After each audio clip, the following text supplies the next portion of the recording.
Hi, everyone. This is Raquel. Hi, and this is Jennifer. Welcome to Madness Cafe. This is a feminist podcast where we talk about women's issues, politics, and health and wellness. And where those issues intersect.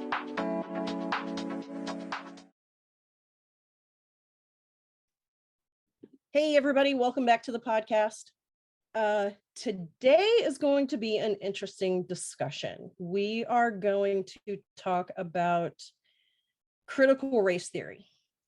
Now, before we get started on that, I just want to, and Jennifer and I are in agreement on this, but just want to put something out there with regard to this episode, past episodes, future episodes, whatever it is that we talk about in our conversations here on the podcast. Our conversations and us bringing this information to you all is not the end all be all. This is a beginning point for you all, to get you guys thinking about things and to question things and to look at things in a new light, or to think about things that you've not ever thought before. But don't stop there. Go beyond that. Go beyond the information that we present and the opinions that we voice and the research that we present. Because when we're having these discussions, whenever Jennifer or I do any research behind it, we are linking to that information in the show notes, but those are just a start. Go beyond what we're talking about. Figure things out as far as how you feel about these things for yourself. These are not the end all be all. It doesn't stop here. In fact, some people, in relation to the podcast and in relation to my book club, in relation to conversations I've had just in my general life, have said, well, now what? Now you bring all this stuff up. Now what do we do? What's the next step? Well, that's on you. That depends on your own situation. Everybody has to choose that for themselves, whether it's, and not every step is going to be a big step. It's not always going to be some earth-shattering, life-changing, mountain moving next step.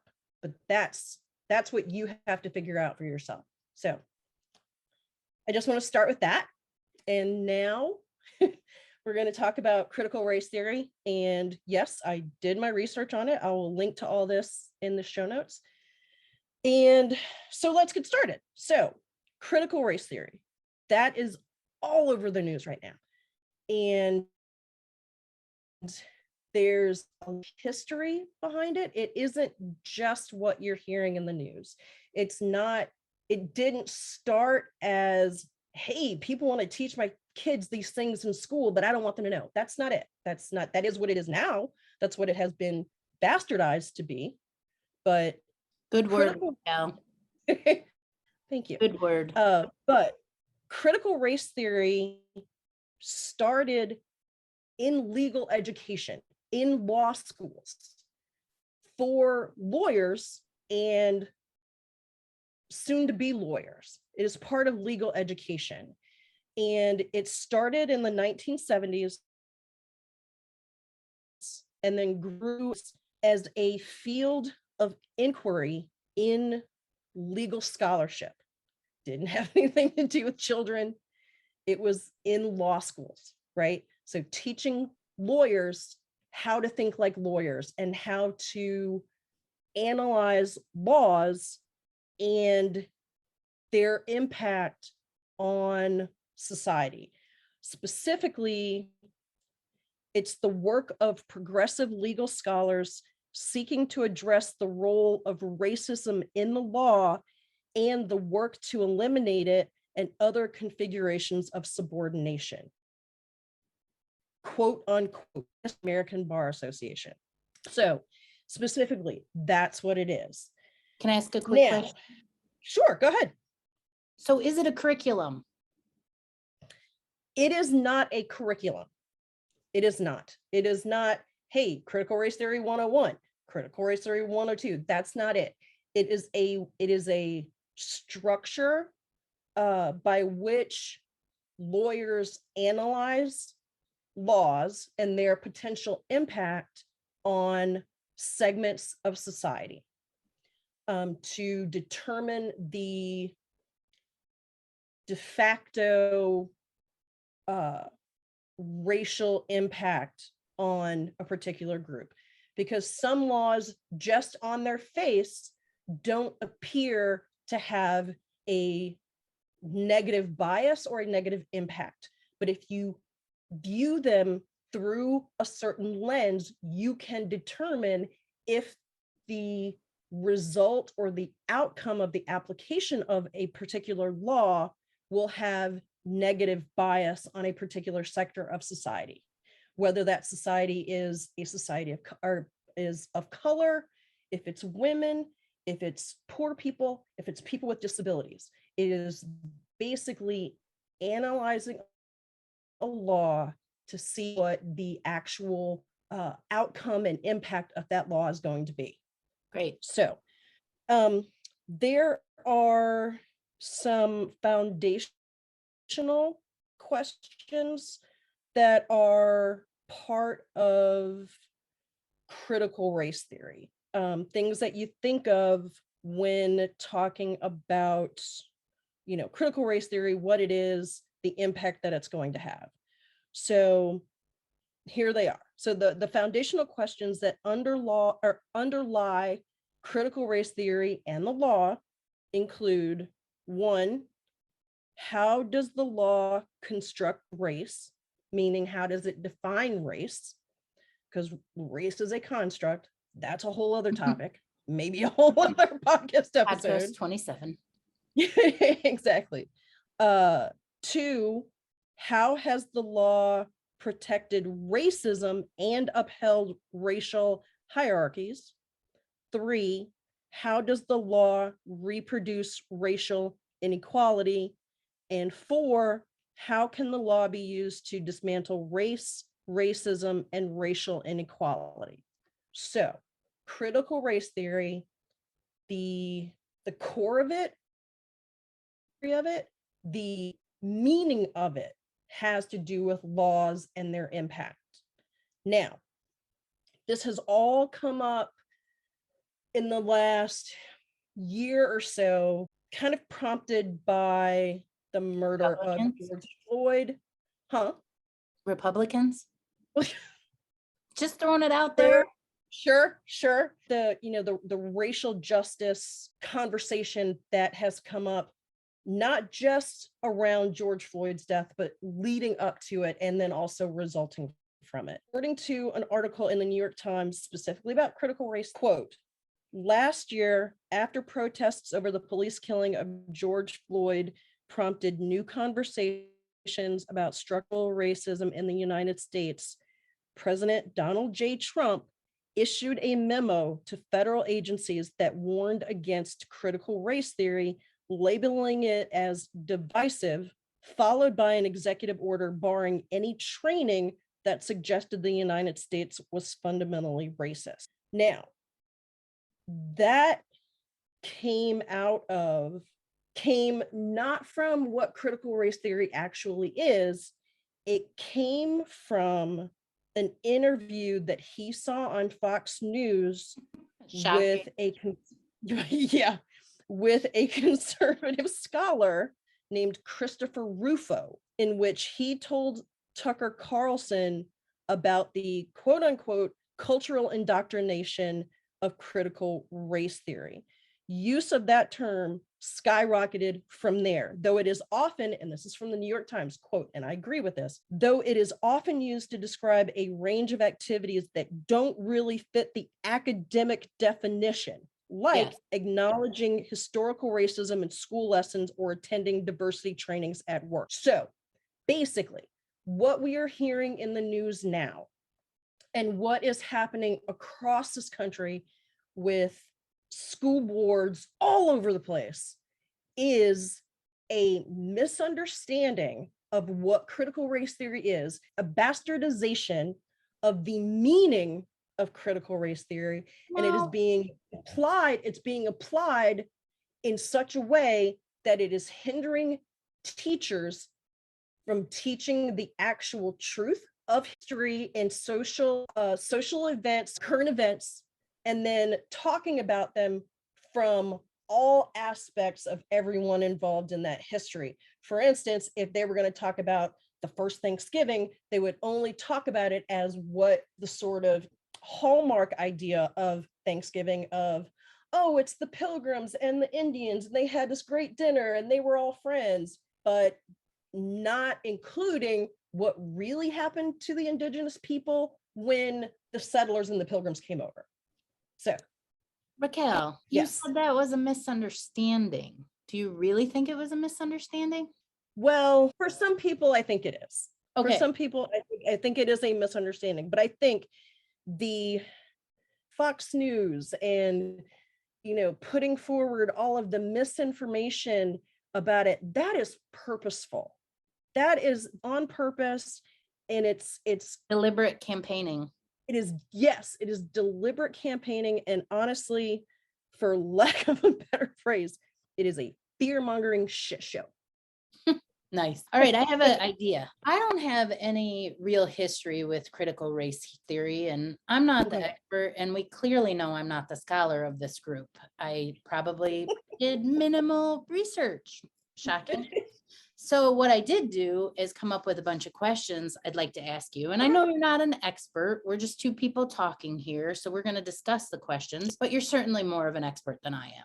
You answered my first one. Is it curriculum? It's not. I think that's the biggest misconception that parents who are going to these meetings have, that they think it's some kind of curriculum that we're teaching to the kids. Does it teach our kids to hate their country? No.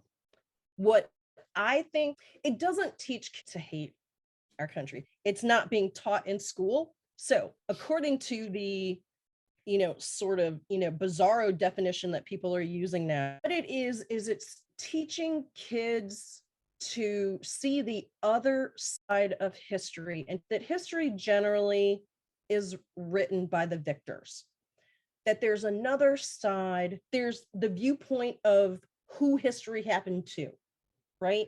And so when we were in school, we were taught, at least I think I learned it somewhere, of how to think critically, right? And on all the standardized tests, there was the part of the test about reading comprehension. And part of learning to comprehend what you're reading is to be able to ask questions and to go beyond just the words. It's to discern what the author's intent was of that piece. And if kids aren't learning to ask questions, then we're doing them a disservice, and we're cutting our country off at the knees, because we're just going to have a bunch of people who don't know how to think for themselves.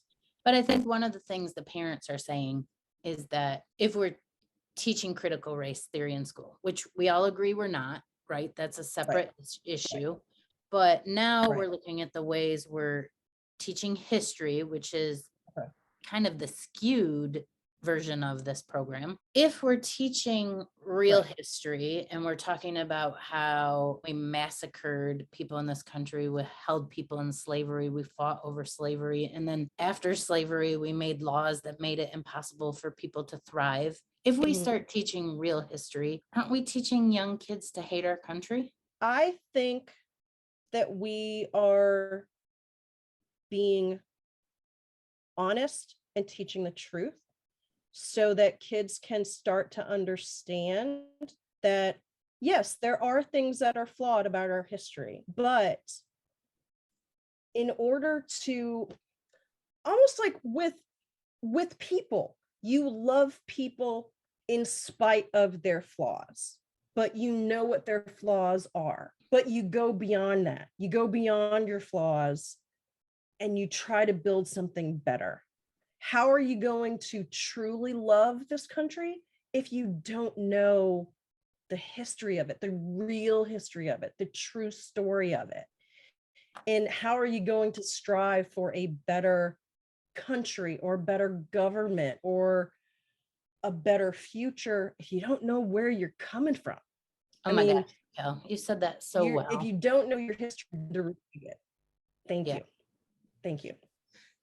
So the other thing I heard is parents are afraid it's going to divide students based on race. It's going to put people in boxes. It's going to put Black students here, white students here, Hispanic students here, Indigenous students here. And then what if you're like my children and you belong to two groups? Where do you belong? Is it going to divide our children based on race?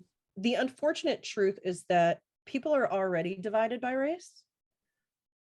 And the benefit of knowing all of the sides of our history, it allows us to learn about other people so that we can appreciate them, right? The other thing is that for those kids who are not part of the story of the victor, it helps them to feel seen and to realize that they are a part of this country, that we are a part of this history. Well, Black people only come up during, slavery or the civil rights talks, right? Or that Hispanic kids only come up when we're talking about immigration. There's so much more to that. And we talk so much about this country being a melting pot and about Lady Liberty welcoming all these people to her shores. Well, then talk about those people. Let's learn about all those people. That's the importance of it, is that you learn the true history and the true fabric of our nation by knowing the actual history of it. And what about those kids who are like my kids, mixed race? And so my daughter's story is here in our small town, USA.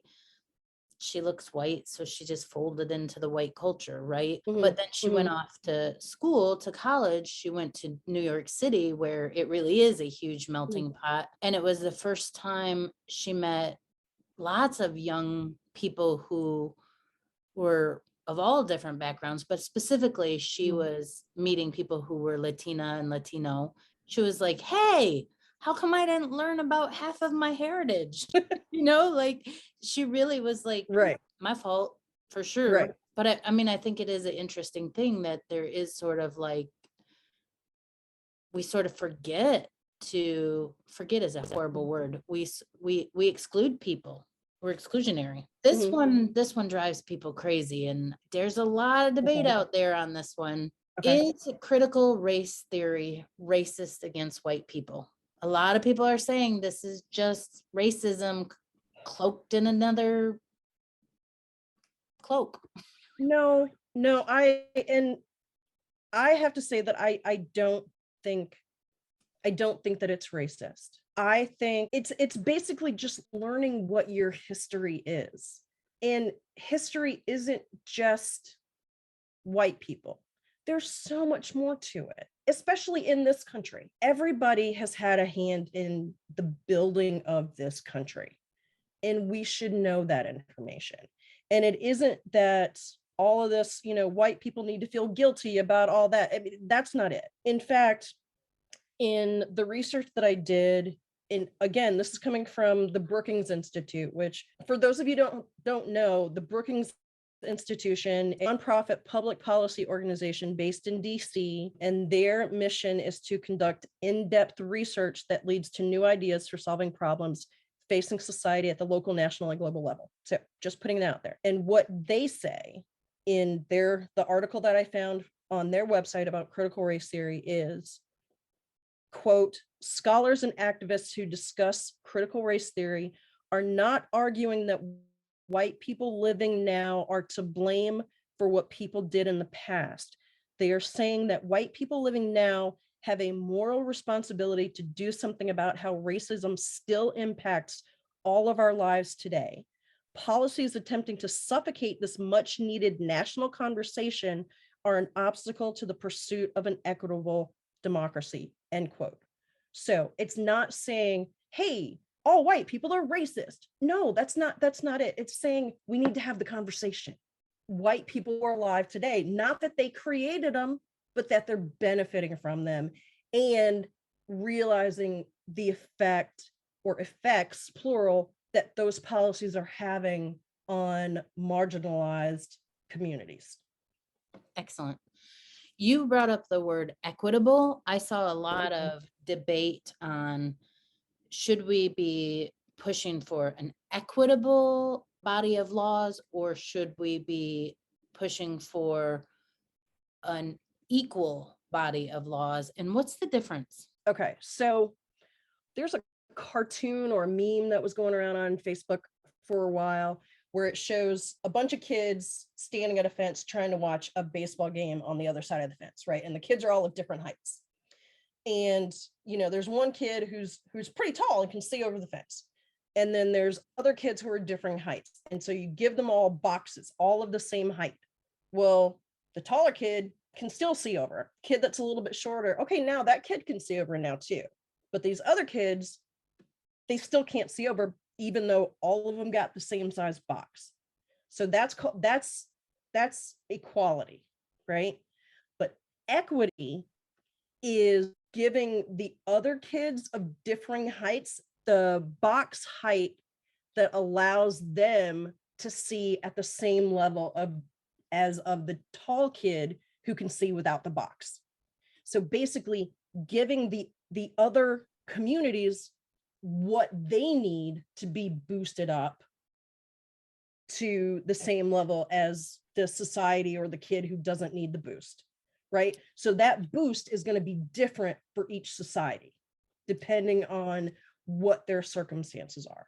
I'm asking questions for our audience, but I feel it's difficult because after doing my research, I stand for critical race theory. So even though my questions seem to be sort of antagonistic, I'm asking the questions because how do we understand it if we don't ask the questions? So I just want to put that out there. After doing my own research, I think we move forward, but let's continue with the questions. So does critical race theory then, because it's based on analyzing a body of laws, is it trying to make the laws equitable versus equal?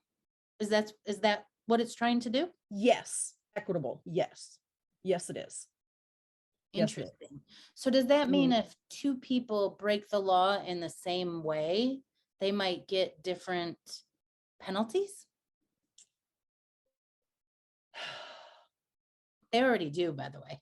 Well, yeah, essentially, yes, that does happen. Yes, I think, if we're willing to be honest about it, yes, two different people doing the same crime get different outcomes depending on a whole host of issues, not just race, but also money, class, access, all kinds of things, right?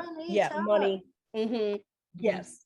Yeah, it does. I think the original idea behind critical race theory was to examine the laws that were already in place and determine and provide proof of the disparate impact.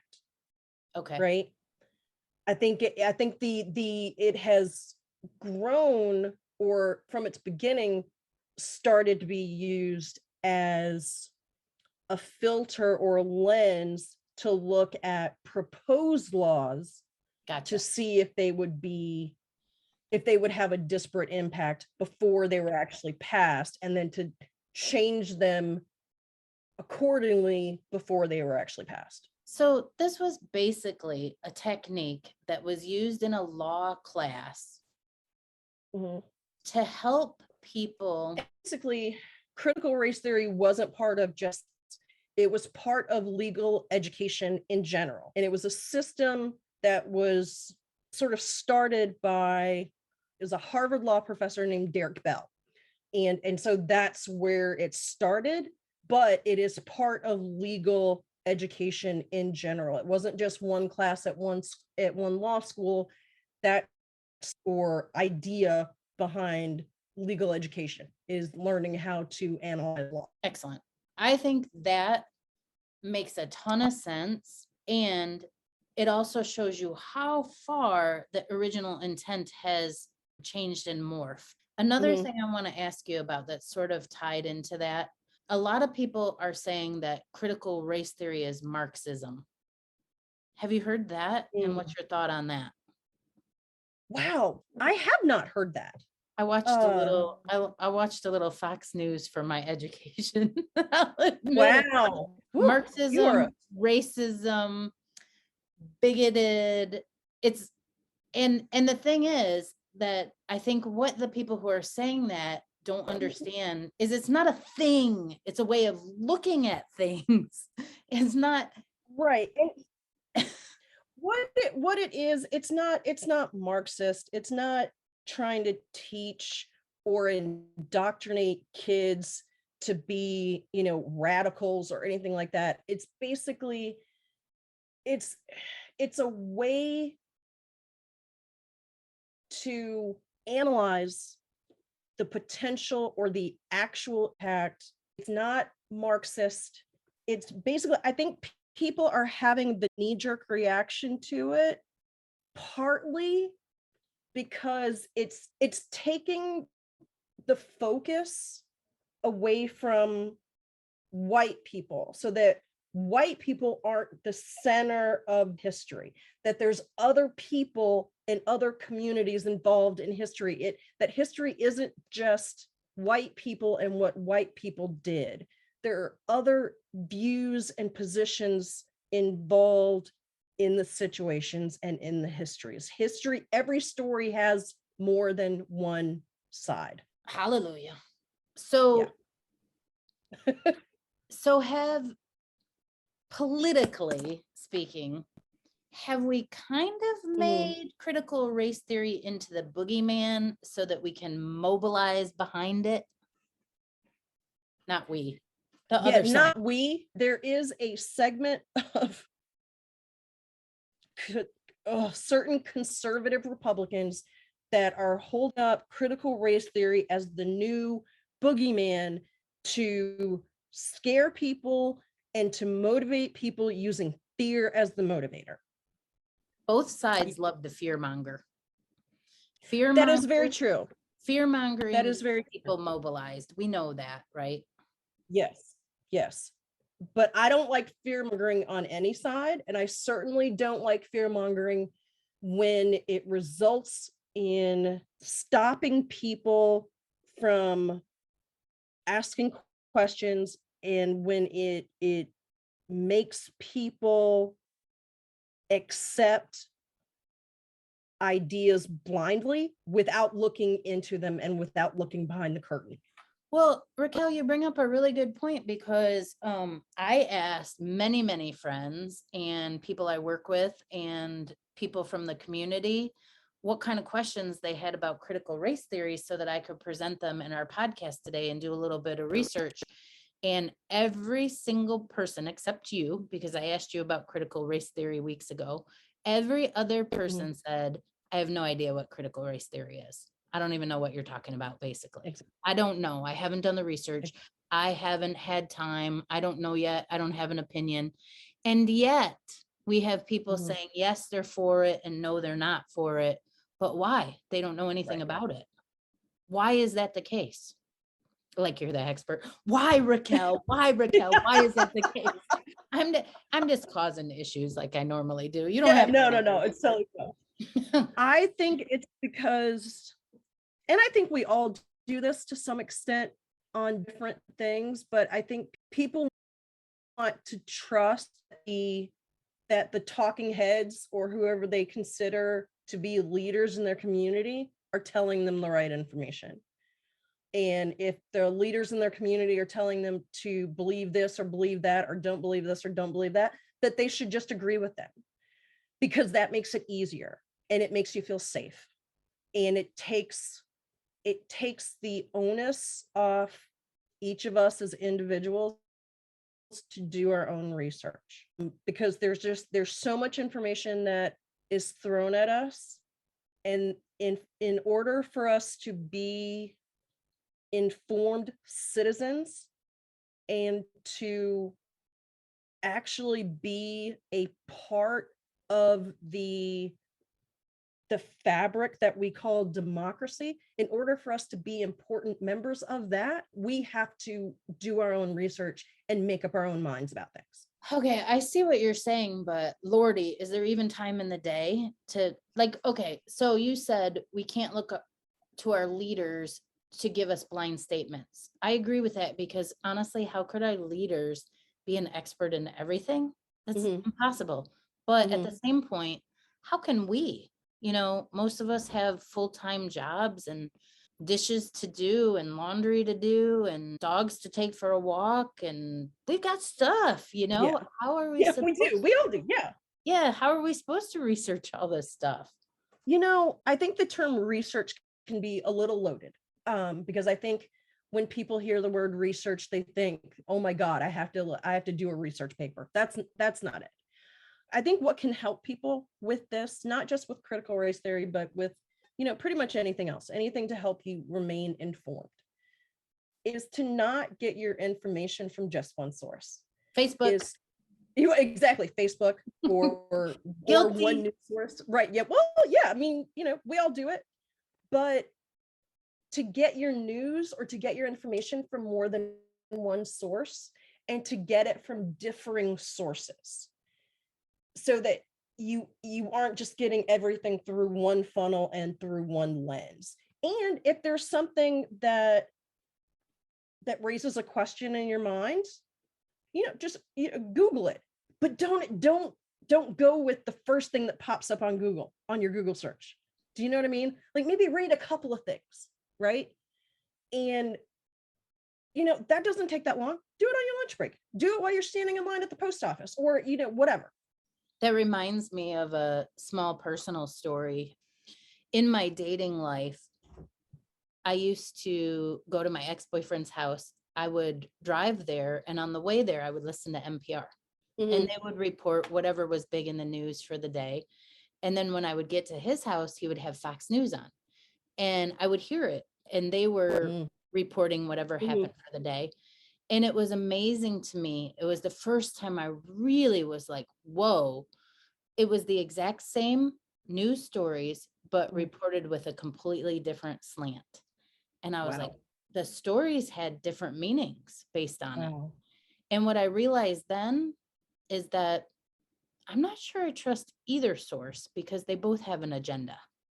They have an agenda. So that has made life very confusing for me. I'll have to be honest. How do we know what news source to trust? How do we know who's telling us the truth? How do we know that? Like, maybe what you researched on critical race theory comes from the left, and it's telling you, hey, it's cool. But the right is saying, no, it's trying to destroy our country, and I don't want to politicize it, because again, yes, I obviously do, because I have like 5 times. But how do we know what is accurate information? First off, let me just put out there that I agree that it can be incredibly confusing. And we do get information from all sides. And internet experts, those people on TikTok, they are experts. Oh now. Yeah, they know everything. Yes, but I think you have to you have to think things through a little bit on your own. For instance, information about, I don't know, for lack of a better time, for say COVID-19, go to the scientists, right? Don't get the information from the guy at the grocery store. I mean, unless the guy at the grocery store works at the CDC, he's not going to know generally. Or unless he says, hey, here's this article from the CDC that says blah, blah, blah, that person isn't going to know. So I think even that, though, Raquel, I struggle with, because there's so much pseudoscience out there, that you're reading an article that's posted and it's by Dr. So-and-so. And I mean, I'm not a scientist. So when I go on and I try to follow some of the medical reporting, honestly, some of it I just don't understand. I don't speak medical jargon, so I can't go completely to the source. I have tried in a few instances when I'm playing med doctor trying to diagnose myself. I've tried to read some medical real research. Sometimes I cannot make head or tail of it. So all I'm saying is that we have so much information out there. You're right. And I think that's one of our biggest problems, is a lot of it appears to be real. And it just quite frankly is not. And then I also think we run into the trouble of, if you're talking about science, I'm just going to tell you a little wacky feeling of mine that people will argue with. Who's funding that science? Because there was a time when the cigarette companies were funding the medical research and the doctors were saying cigarettes were good for you. There was a time. So I don't know if Right. Good point. That's a great point. I don't know if I 100% respect the science. If you dig deep enough, it. Yeah. I'm not saying I don't. Right. I get that. And I can fully appreciate that none of this is easy and that it can be incredibly confusing and paralyzing. I don't know. You know what I just had a thought? Go ahead. This is why we need to Okay. teach classes like critical race theory in college, because it's, number one, it's a theory, right? It's not been proven. The word critical, we're teaching critical thinking skills so that yes, people can take their past knowledge, things that they learned in school, things that they observed, studies that they've read. They can take their whole worldview, some of it not great, some of it better, and then they can apply that to what they're learning in a college course. Absolutely. And practice critical thinking. So a lot of this, that is exactly right. We have to really consider our critical thinking. What's the source? What are we hearing? What's the evidence pointing to? I don't think any of us know 100% for sure, but right. I think we all feel pretty strong in our convictions based on our ability to think critically around it. For example. Exactly. And that is spot on. That is That's spot why on. we need that class in critical race theory for exactly and for college students, right? But do we teach critical race theory concepts to elementary?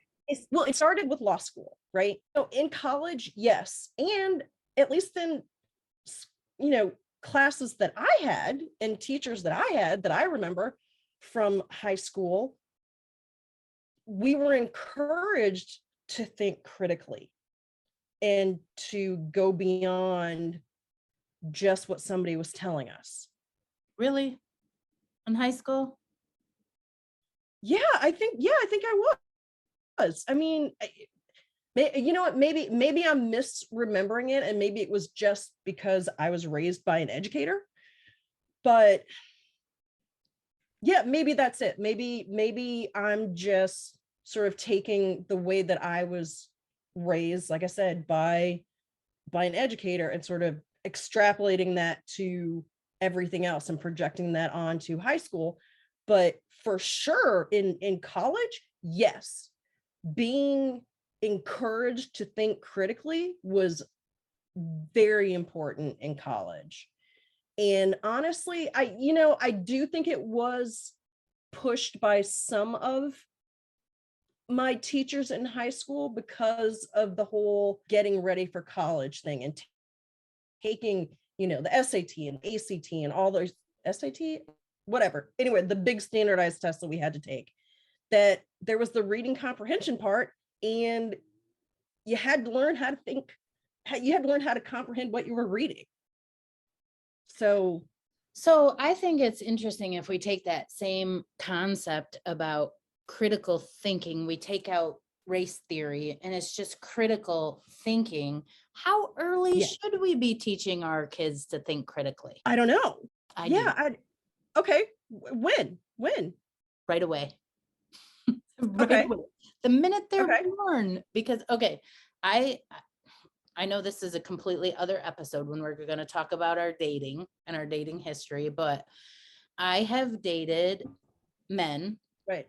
Few of them, probably more than I want to admit, who have told me that my kids are completely unruly, that they argue with me, that they disrespect me. Yeah. And I can see where they're coming from, because they're kind of what they would describe as old school, right? But what I said is, no, my children aren't arguing with me. We're having a discussion. My kids were having a discussion because I didn't want my kids to be yes women. I didn't want them to, a teacher, anybody, a man, a friend, anybody says, do this, and they say yes, or tell them, for example, that critical race theory is destroying our country, and for them to say, oh, okay, critical race theory is destroying our country. I didn't want them to be parrots or yes women. I wanted them, if they disagreed with me, to be able to speak, number one, use their voice, speak out loud, say they disagree, tell me why, and change my opinion if possible.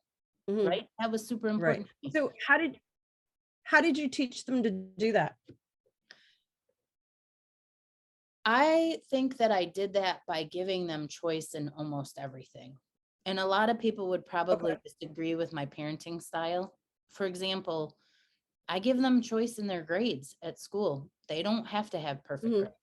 They don't have to have all A's. They're both capable. They both could have A's and everything if they wanted to. I don't make them do that. I gave them choice in what they chose to wear within reason. One issue I have with clothing, if it's too small, a lot of times kids will want to wear something because they've worn it for 3 years and it's actually too small for you, then you can't wear it to school. But I tried very hard not to make clothing decisions based on, I thought the shorts were too short or maybe showed too much of your arm or some stupid outdated rule like that. But then also things like, I would say pick a bedtime. I would let them debate me on that if they wanted to read a book or, just lots of things around that area. Food, making our own food choices. The kids in my family, we don't all eat the same thing every night, and I don't require it. And so it's about having choice about your own destiny, I guess. And it's slightly experimental. I'm experimenting on my own kids. I'll admit it. But I think everybody does. Kids don't come with a manual that tells you how you're supposed to do this. But I just really knew that I was raising 2 young women and I wanted them to be able to use their voice. That was super important to me. But if they're going to use their voice, let's have a reason behind it. What's your thought process? Explain it to me. And we've had lots of really great discussions. That brings up my next question. Should we have divisive topics taught in school? Should we be able to debate them in school? I believe yes. And I don't know if schools still have this because it's been a long time since I've been in school. I mean, don't kids have debate club in school anymore? I mean, that you're learning this stuff, you're learning how to debate and support an argument and research an argument in debate club. Yes. So what are they going to do? Take out debate club? I think it should be, kids should learn about quote unquote divisive issues in school. Partly so that they know what they're going to be walking into when they become adults and when they're not in school, so they know what's going on in the rest of the world. But then also, how do you react to that? How do you react to that situation? How do you react to somebody else's argument or their theory or their opinion? How do you form your own opinion if you don't know it? And how do you have a civil discussion around it? Kind of with rules, a civil discussion with rules of etiquette. Exactly. Yeah, I think actually that might be kind of what's missing a little bit, especially with the social media rage, is that we're still having discussions, but we don't have a whole lot of etiquette anymore in the way that we treat one another. Absolutely. I think some of the respect is lost or is just not stressed. And I think you're completely right. The etiquette around it is gone.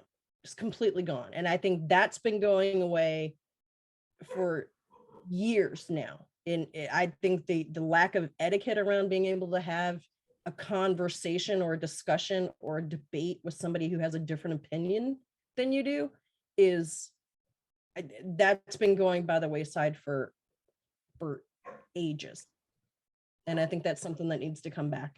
Should we then maybe wait until kids are older, till kids are maybe in the final years of high school or even college to talk about race then? Should we hold it off and have them? No, why not? Because little black and brown kids, or, little kids who are marginalized experience racism at an early age. So little white kids should be able to learn about it at a young age, because there's a meme going around Facebook, and I've even reposted it myself, that says if little black and brown kids are old enough to experience racism, little white kids are old enough to talk about racism or to learn about racism. So a lot of people would say, though, okay, so you've traumatized little black and brown children, so now we should equally traumatize white children. But I don't think it's traumatizing. And I get what you're saying, and I can hear certain people in my life saying that exact statement, but it isn't about traumatizing, it's about teaching. It's a teachable moment, right? For instance, it's a reframing of the situation. Taking that opportunity to say, defining somebody by their race or treating somebody poorly because of their race, that's not cool. That's not good. Let's talk about why. And of course, you tailor it to that child's age and understanding, but you still talk about it. You put it in a language that they can understand. Like sex. Right. Like when your kids ask you about sex. Yeah. Like when they say, where do babies come from? You answer them honestly at age appropriate levels. And no one has a problem with that. So why do they have a problem with race? The first thing I did when my daughter asked me about sex was turn red, get all hot and sweaty, think, oh my God. Then I was like, get your shit together, Jennifer. And I was like, okay, answer her honestly with as little information as possible right now while you get your shit together. That's what I did. Then I took her to the bookstore, and then we sat down and we looked at the whole slew of books that were about sex that were age appropriate. We went to the children's section, looked at all the books. I let her flip through the pages. I said, pick out the one that you want. We picked it out. She took it home and she read that book about 18 times and then she put it away. I think that's kind of a good approach. And every time I think so too. And every time either one of my kids has asked me a question about sex, race, religion, the list goes on, I always answer them honestly, always tell them the truth, but only give them as much information as is age appropriate. That begs a bigger question. What's age appropriate in terms of race? Like, obviously you don't tell your kid that just came home from preschool with their little turkey hand with the feathers that all of the Native Americans got massacred. Yeah, let me tell you the true history here, child. Like, yeah, let me set you up for nightmares. I don't think you need to do that. So I think that begs a bigger question about, how and when these things are appropriate. And I do think that parents have to be really involved in that process. And that's a tough one because a lot of parents are and a lot of parents aren't. A lot of parents still won't even talk to their kids about sex. Still. Oh, yeah, that's very true. That information's out there. That's not something that we have to answer, or that I think, that we can answer at this point. But, so there are resources that actually will outline, I know there are around sex. Are there resources that will outline how what's age appropriate to bring up issues around race and when you do that and when you Yes. talk about, okay, Yes. that's cool. There are any number of kids' books that talk about race in a framework that is appropriate for that particular age. So and it's better, I think, than it was when you and I were kids. I don't remember there being very many books for little kids about race or Black history or you know, Mexican history or Asian history. I don't remember any books like that, but there's a lot of them now. And so I think people you need to find what is appropriate for your child's age. Yeah, I agree. And basically, tying somewhat of a bow on it is it's important that we learn to think critically and that we utilize that skill throughout our lifetime and that we continue to grow in our learning and just not remain stagnant, and us having this discussion today is part of that. Presenting this discussion to our listeners is part of that. So, and if it helps people feel a little more at ease to think of it as critical thinking as opposed to critical race theory, then fine, do that. But except that then I think you're missing the key point of how racism is woven in our public policies and laws. And that I think is an extremely important topic to delve into. And maybe 5-year-olds don't delve into public policy, but thinking of the critical skills so that by the time they get in their final years of high school and their early years of college, they can start looking at these things critically and not accept anything that's told to them on either side without really thinking about A, how does this impact me? And B, what do I really think about it? And how much research do I need to do? And how does this impact society at large? Yeah. And I think that's perfect. I think that is absolutely right. And I think that's a good, kind of place to tie things up. Well, I have one final question for you. Okay. One more question. Okay. And so this one I think is super important because it's about my kids and obviously everything I think is super important. When we were talking about this a couple of weeks ago, my oldest daughter told me that she never really thought about race as a child. She just had friends. And then when George Floyd was murdered, she started thinking about it a lot. And of course, we were doing a lot of protesting in our house and she was making a lot of signs. And she actually made a YouTube video in honor of George Floyd. And then she said, now she sees color first and she notices things she never noticed before. And when she's making a new friend, she sees their race before she sees anything else. And she's concerned, can this not be a bad thing? Or is this a good thing? Or is this a neutral thing? Like, what are the thoughts on that when now she feels like all she's seeing is race? I think that's sort of part of her awakening, right? She's starting to notice things that she didn't notice before. I don't think that's a bad thing. As long as she, so she notices it and then she moves past it and sees the person behind it, right? And sees the whole person, then that's a good thing. Because it's still new to her, it's going to feel like that's all she sees now. But it will start to normalize and it will start to sort of even out and it won't feel like this all-consuming thing anymore, and it won't feel like that's the first thing that she sees anymore. For instance, when you first start learning about something, some new idea or new anything, you notice it everywhere. You see it every time you look around, and then it starts to level off.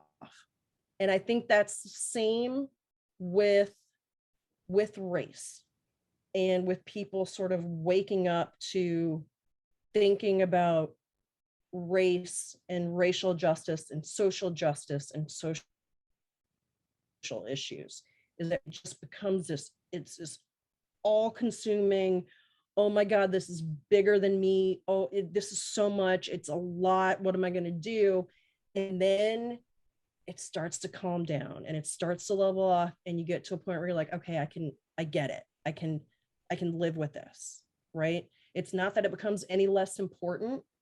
It just isn't so new, and it isn't so intimidating anymore. It starts to neutralize. That's my scholarly opinion, for lack of a better phrase. All right. Thanks, Raquel. You're quite welcome. So everybody, thank you so much. This has been a good conversation. It's been a hard conversation. And I know a lot of people are struggling with this. Please reach out to us. Let us know what you think. I know we say this at the end of every episode, but we mean it. We want to know what you all think about this. What hardships are you having around this? What confusion are you having around this topic? Are you at odds for how to respond to other people? Let us know. We may not have the answer, or another place for you to talk about it. So thank you for listening, everybody. And all right. Thanks for being here. Bye, y'all. Bye. Thanks everyone for listening today. We will be back with more Madness Cafe next week. You can find us on Instagram at Madness Cafe Podcast, or email us at madnesscafepodcast@gmail.com. Bye.